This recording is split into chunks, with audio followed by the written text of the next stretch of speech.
Good morning, everyone, and welcome to day 3 of the Cavalcade of Authors, the 16th annual Cavalcade of Authors. So we welcome all these early birds, and you could be anywhere else in the morning, but you came to share it with us, and we thank you, thank you, thank you. And we have some of the tribe members on the screen, but we also have the illustrious, the wonderful Mary Monroe. And I will share the one thing that I found very fascinating about Mary Monroe is for the upper room, she knew some of those characters. and still know them, some of them. Still know some of them. Oh Lord, that's some scary. Well, there's nothing scarier than the real folks that can do some dirt. So thank you. All right. Which explains why I'm in California. Ooh. Yeah.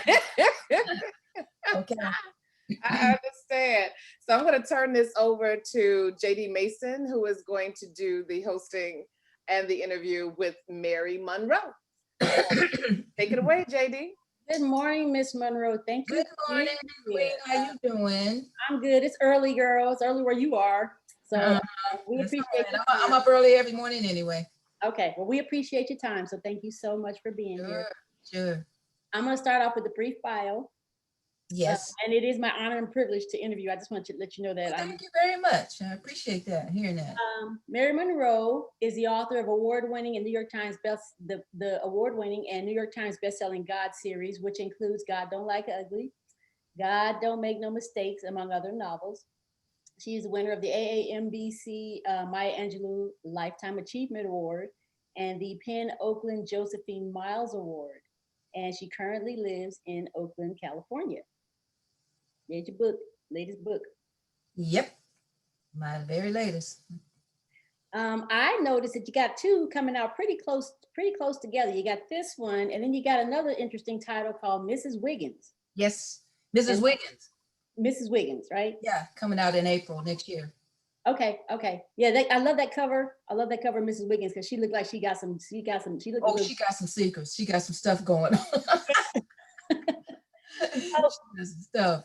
Okay, so this next offering is it specifically a holiday book? The Gift of Family. The latest one here, the Gift of Family, is my 4th Christmas novella. Okay. And for the people who are not familiar with my other books, this is totally different. This is G-rated, very G. No cuss words, no sex, no violence, none of that. Stuff's supposed to be totally uplifting and tame. But my other stuff is out there, so we won't even mention that.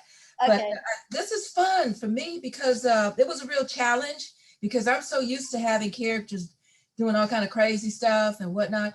And then this one, I had to really be careful. I had to do a lot of editing. My editor got on me a lot of times. She's like, "Oh, we can't, this person," and all that. So it was a real challenge, but I'm really pleased with it, because I think especially at a time like now, we need something that's inspiring and uplifting, and something that can kind of take our mind off all the stuff that's going on right now.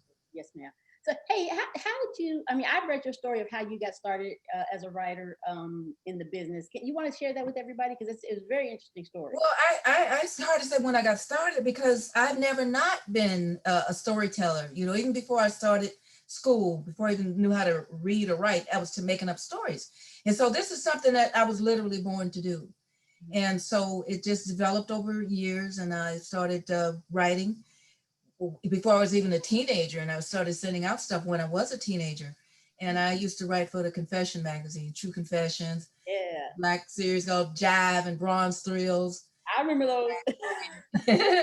And I did that for a lot of time, and then I got serious, and I says, well, why shouldn't I write a book, And while this is all going on, everybody telling me, everybody laughing at me, Black people don't write books and Black people don't read, and I'm hearing all kind of negative stuff. And so I was a closet writer for a lot of years, but when I was a teenager, I had to, come out of the closet, because I was making money, and people was wondering, when you're 15, 16 years old and you run around with money in your pocket, and you don't have a job, and people want to know where you're getting that money from. So I broke down and started telling people I was writing for the Confession magazines. You were making money that young for the Confession magazines? Mm-hmm.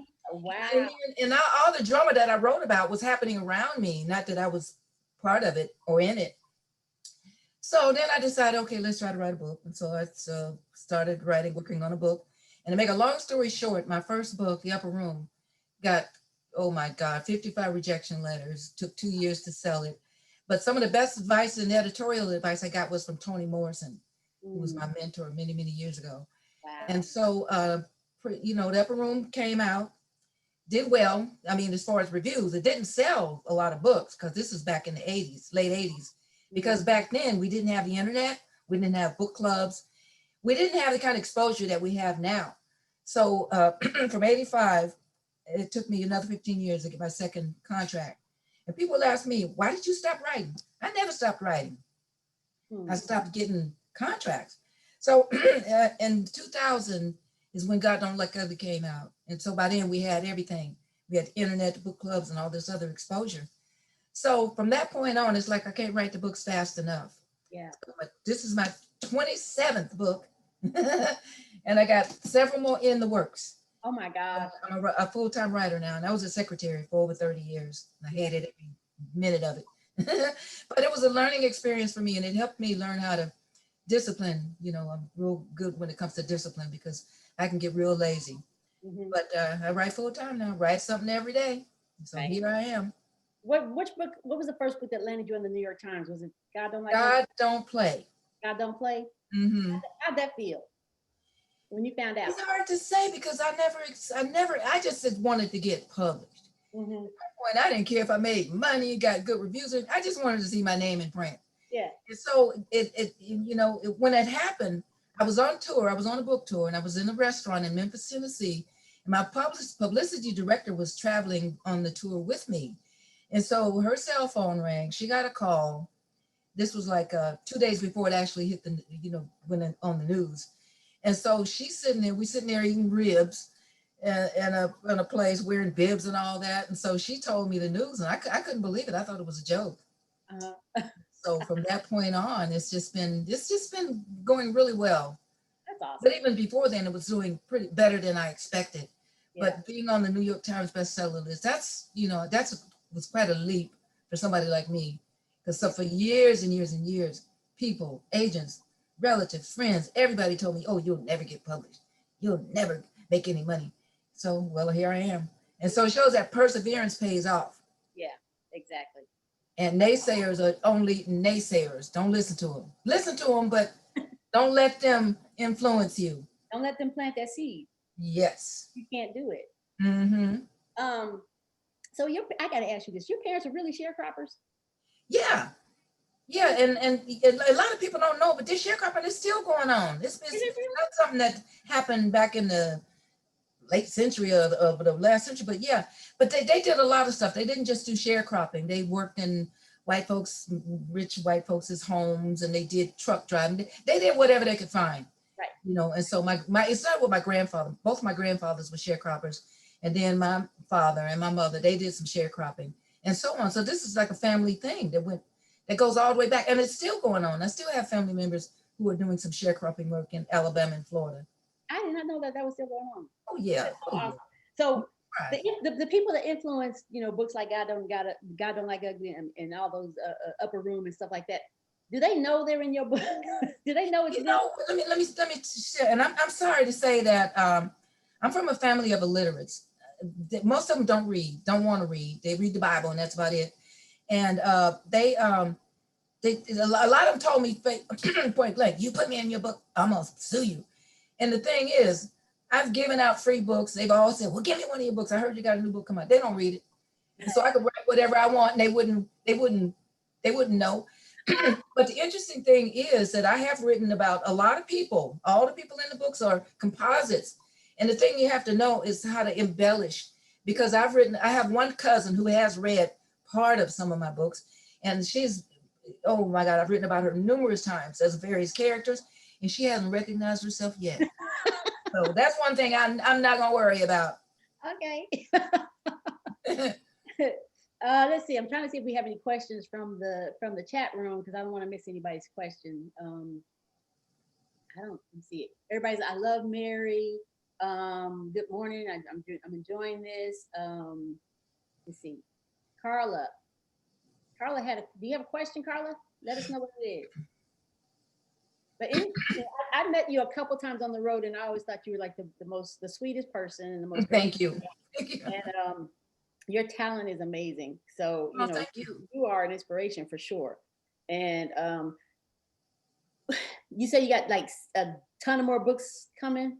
Oh yeah, I have the one coming out in April, and then I have another one because that's the first one in a new series. It's a new series, Mrs. Wiggins. Mrs. Wiggins is a new series. Oh, good. Ooh. Uh-huh. You want to tell us a little about Mrs. Wiggins? Okay, try to imagine a woman who's just a picture of virtue. I mean, she's in the church, she's well respected, but she's also the daughter of the town drunk and a former prostitute. So she had a lot going against her as she's growing up. Her best friend is a young boy, and she's the only one who knows that he's gay. Now, this is in the South, small little country town. And what so time, what time period? What period of time? Are we it's during the Great Depression. Okay. It'd be a good time period for me to write in, people like that. And so she keeps it secret. And so when they get older, they get married so that she can get some prestige. He's the son of the most popular preacher in town and the most well-to-do family in town. Well, he's the most eligible Black man in this whole town. So they get married. And so to make the marriage look real, they set up a stranger to get her pregnant. And so, yeah. So they're living a good life and everybody respects them. They have a son. Everything is going the way they want it until people start threatening their happiness. And that's when the body count starts.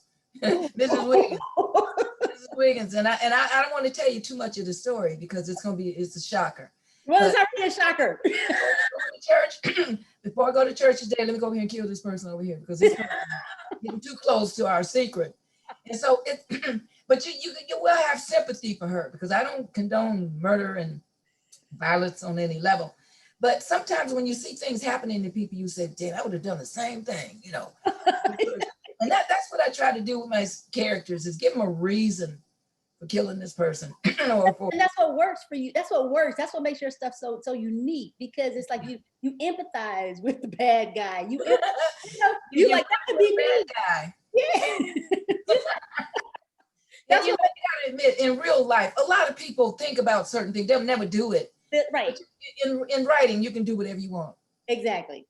There's a question. Do you work on multiple books at the same time?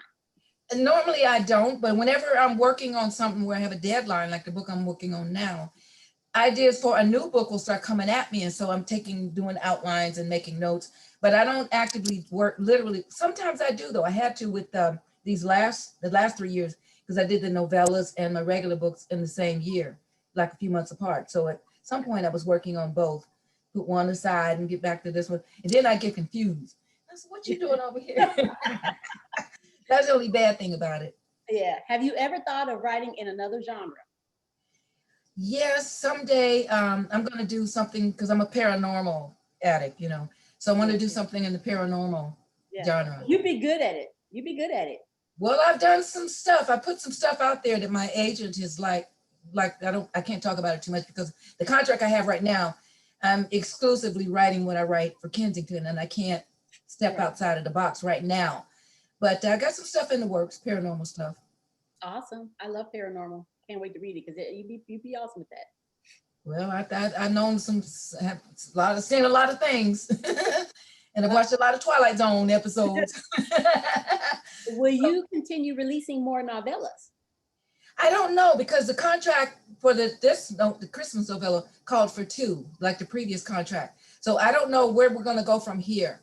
But if they offer me another contract for more novellas, I'm all for it because I've enjoyed writing, and Christmas is my favorite holiday. Yeah. So I hope so. So your family's all in back down south. And you're over here. They're in Alabama, Ohio, and Florida. I have a few out here that I don't see or talk to that much, but they're mostly in Alabama and Ohio, sitting on the porch. How long you lived in California? Girl, I came to California in '73. When I was married, very young, I was a teenager, and so that fell apart. And so things were so bad for me, and everybody was in my business. Everybody was telling me I was married to a very, let's just say, the husband from hell. Violence, drinking, drugs, and whatnot. And so, when I started telling people, oh, I've got to get out of here, and they said, well, you got a husband, you can't leave your husband. Now, these were coming from women who were getting beat up every day and had philandering husbands. And I just bit the bullet, jumped on a bus, and here I am, and been here ever since. Good for you. Somebody asked, have you thought about collaborating with other authors? But you've collaborated quite a bit. I tried that once, so I'll never do it again. Okay. Yep. That was a bad experience for me, because most writers have their own quirks and their own way they want to do things. And I have my schedules and whatnot. I tried to write a book with another author, fine author, but the scheduling was bad. I'm ready to go. She gets just getting out of bed. Oh, I got to go over here and see my man. And so it was that sort of thing. So I was doing 90% of the work. Okay. And, she's doing 10% and whatnot. And so we just couldn't come together. Yeah. On things. So no, I would never collaborate. Hey, someone said they recall you mentioning a movie with a Hallmark at some event. Well, when just before this COVID mess started, we had some interest from people at the Hallmark and the Lifetime channel, because they do a lot of Christmas movies. And they don't do enough. I can't say this enough. They don't do enough with people of color. Right. And so they're always looking for new work. And so we were getting close to, trying to get an option and a deal, but everything's been on pause since March. Yeah. So I don't know where that's going to go now. Okay. Well, I think, where we at on time, Elena? Huh?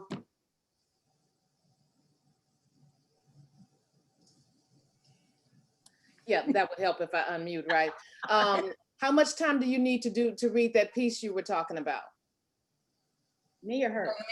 No, JD Mason. Oh. Probably about 5-7 minutes. Okay, so you can keep going and leave yourself enough time to do your reading. Okay.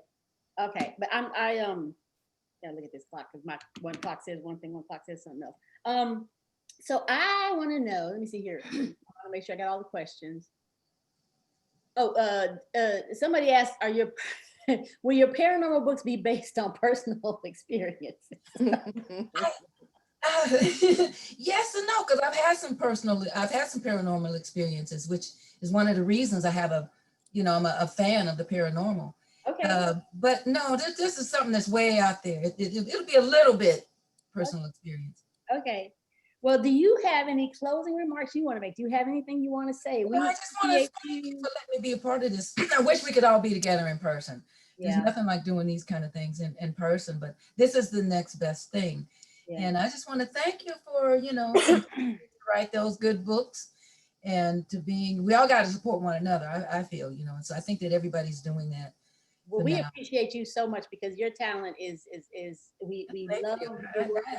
There is nothing else out there like it, and I gotta say, there's nothing else out there like it, and that's what it's about, Yes. And, I think that's what makes you just stand out in your own way. And okay, well, that's good to hear. Yeah. So just continue to let that light shine and keep bringing those great books. Oh, I got a whole lot of stories brewing. We love you, Mary.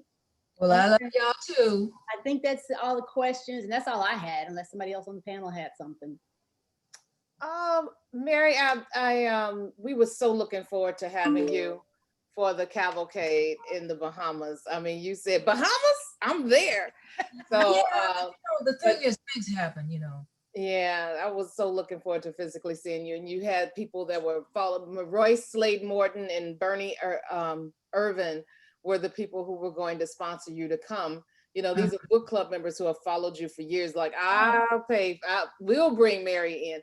And I love that there are that people who will go above and beyond, and you have people so much in your corner and have followed your career for the many years you've been in the industry. So I just wanted to say that I'm glad to be able to see you on screen though. And thank you for those. My kitchen has that 7 cases that you sent, and I was like, we've been doing book bingo, one gotta go, and library card revoked to give these books away. So I'm gonna be a shipper. I'm gonna have one of the tribe members to come over to help me with packing and shipping, so we can get these out of the door. Anytime you need books, just let me know. Will do. Thank you so much. You're gonna hang around here? What? JD? No, I need to get up. I put everything off. I only leave my apartment once or twice a week, And I Okay. try to do everything in one swoop so I can get back home, take that mask off and, Yep. get naked and watch TV for hours on end. But yeah, I'm gonna get up and get started.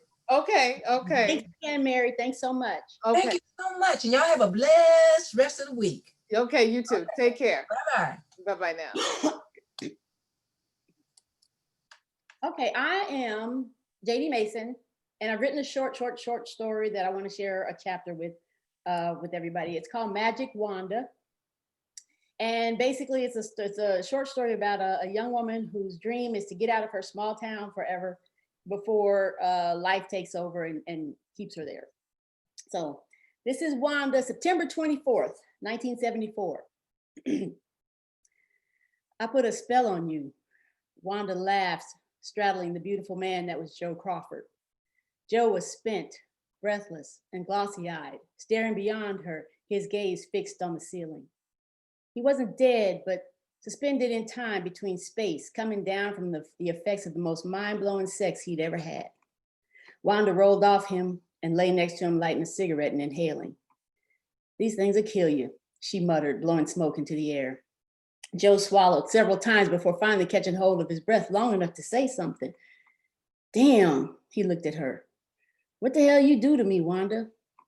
Wanda gazed deep into those dark, soulful eyes of his and sighed. "Same thing I do to you every week, Joe." He was a regular, not that she was a professional hoe. Wanda worked at the diner waiting tables, which was where most of her money came from, but when she needed extra cash, she did extra things. Joe just happened to be one of those extra things, kind enough to leave a 20 on the side table before kissing her softly between the eyes and going home to his sweet wife, Lila. Wanda Jones was born and raised in Lumen, Ohio, but she sure as hell didn't want to die here. She was 24, going on 104, and the urgency to leave this place once and for all and never look back was starting to burn from the inside out, painfully so, until she could hardly stand it. "Make that burger medium well, Clyde," she called to the fry cook on the other side of the counter. "Got it," he hollered back. Like everybody else who worked in the diner, the clanging of pots and pans, sizzling of meat, and voices talking over one another all blended together, creating one big pot of white noise stew. Nothing all that important happened in this place, so Wanda unwittingly watched people's lips move when they talked, but seldom heard a word they said. Most of the time, she just guessed. Luana's boy held up a half-empty glass of a chocolate malt as she passed their table. Wanda took it from the boy and looked at his mother. "Is it okay if he has another one?" "That's fine," Luana said, without bothering to look up. Roy Adams wiped his napkin across his lips with one hand, then raised the finger of the other one off the table, signaling that he was ready for his check. Wanda had been working here since she was 16, managed to put away nearly $2,000. Her goal in the beginning was $5, but more and more she was anxious to cut her losses and pack up and go. "Where the hell you think you going?" her mama asked back when Wanda told her about leaving. "Grand Junction, Colorado," Wanda announced with all the conviction she had in her. "Colorado?" her mama asked, wrinkling her face. "What the hell's in Colorado?" "Not a damn thing," Wanda said out loud at the memory, ringing up Roy's order at the register. "Pardon?" he asked. "Nothing, Roy," she said with indifference, "just talking to myself." There was nothing in Grand Junction, Colorado, except mountains and big sky, probably snakes, bears, and mountain lions. It was just a place to go, that's all. A place different from anything she'd ever known. For a time, that'd be fine. She'd work, save some more money, and move on from there eventually. That was the plan. "What you doing after you get off work, Wanda?" Teddy Johnson had been sitting in a perfectly good booth near the window long enough to put down roots, and all he'd had for the last hour was coffee. Wanda filled his cup for the 4th or 5th time. "A hot bath, a cold beer, and my bed, Teddy." "Want some company?" he asked with a nervous smile. "Nope, but I would like for you to make this your last cup of coffee so that I can be at this table for other customers that'll order a whole meal and leave me a decent tip." "I can leave a decent enough tip." Teddy looked offended, like she'd called him broke or something, which he was, but she hadn't called him that. "Jewel was getting a little impatient with you sitting here." Jewel was the manager.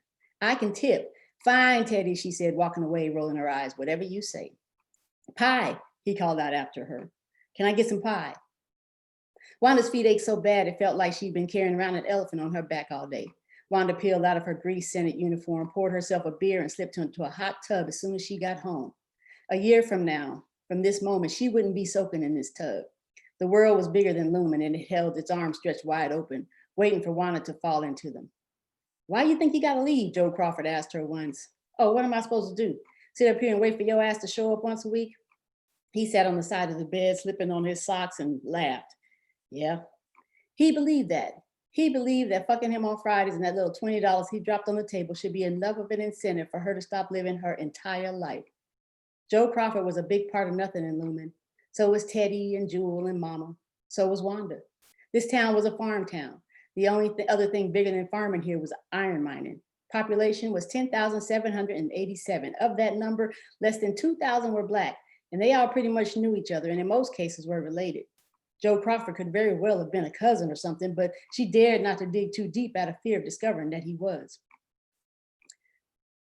The dismal, I'm gonna skip a little bit because I'm running out of time. The dismal soul of this place seeped from the ground like sour gas, poisoning the citizens, numbing their minds until they'd forgotten all about the outside world, filled with fear that they might fall off the edge if they set foot out of Ohio. Prayers needed to be said if she was going to save herself, and she recited them every night before going to bed. Dear Lord, please don't let me forget to leave this town. Please take away my fear of the unknown and give me the courage of angels. Forgive my trespasses and know that I only trespass because I have to. It's a means to an end. Know that I repent of my sins each and every time I commit one. So save me. Keep me from growing old here and dying here without ever having seen the world. Then Wanda lit candles. She burned locks of hair, fingernail clippings, and bird feathers. Whatever it took to see her dreams come true.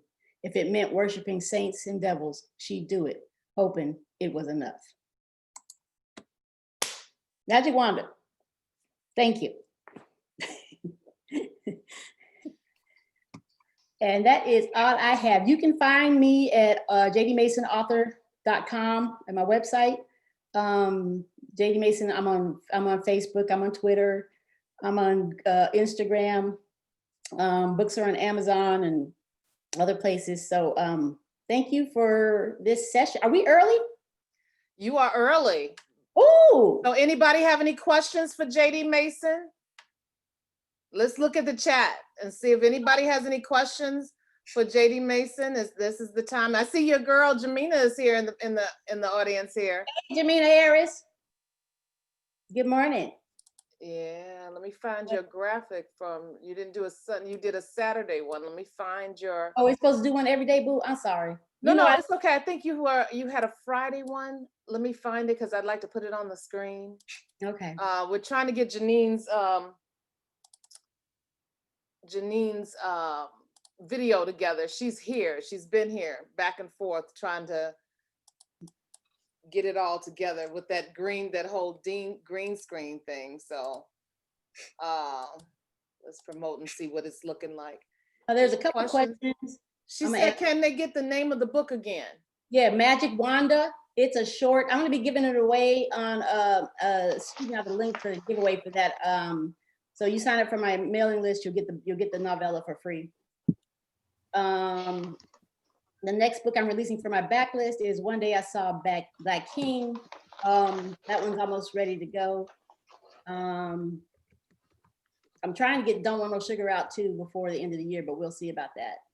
And how long have I been writing? For forever. How long have I been professionally writing? Since 2002. Hey JD, it's Florenza. While we're waiting for Janine's video to come up, when you're writing like Magic Wanda, are you a visual writer? Do you see yourself in the role of the character and then you write, or are you extracentral to where you're kind of watching it from? Yeah, I'm Wanda, girl. I was Wanda, and then I was Joe, and then I'm pretending. Yeah. Okay. Yeah, okay. I'm that person. Because I felt that. Yeah. And that's the fun part, though, right? It's pretending. You step out of yourself. Yes. And just somebody else. So yeah. Yeah. Okay. All right. I felt that, girl. I felt that. Thank you. I love that question. Welcome. Okay. I think we're about done. You've got 1 more minute. Oh, okay. I shoot Mary away too soon. Then I thought it was gonna take me longer. I skipped some of the story. I thought I was running out of time. But yeah, this has been great. About all your early books. I miss Black Expressions. Black Expressions was an awesome outlet for us. And it's too bad that we don't, you know, some of y'all didn't pay for your books. That's why it's gone. Let's just be honest. You got them 10 for $1 and you didn't pay the rest of, you didn't pay for everything else. Okay, so unlike them CDs we got that we didn't pay for, right? 10 for $1 or 10 for a penny. Oh gosh. Did I decide to move to Colorado for some of the great scenes for writing? No, I was just raised in Colorado. I mean, I would live there since I was 2 years old. That was home. And I just recently left. I left for a short while to go to the Navy, spent 12 years out and about and around the world. And then just went back home for a little while, and that was it. Came back, you know, decided to move up and out once the kitties got grown, and I'm an empty nester now. So it's like, well, shoot, why am I hanging around here? I don't have to be here. It's a great place. It's a beautiful place. If you ever have a chance to visit, by all means do. You'll fall in love with how pretty it is. So. Hey, JD, one last question before we get going. Looking back at some of your original writings and looking at your work now, in what areas do you see the most growth as an artist? I think I can just feel the confidence is more. I think I can just tell the you know, just the experience of writing. I mean, I'm re-releasing some older books and I cringe looking at them because it's like, I don't write like that anymore, and that wouldn't fly. So I'm trying not to rewrite them in their entirety because I just don't have time. But I can see that there's just maturity to it, and it's smoother now. It's a lot more smooth now than it was then. It was a lot choppier back then. So, and there are a lot of, you know, rookie mistakes. I mean, I still make mistakes, but there were a lot of rookie mistakes. But I don't know how they got through the editing, but I think the rules back then for editing were different, and you could, you know, go with certain things that aren't acceptable now. So, Awesome, thank you. thank you. All right. Well, thanks everybody. We're gonna move on to the next panelist and the next interview here. I'm not sure who that is. That would be me with Miss Oh. Miss Ingram.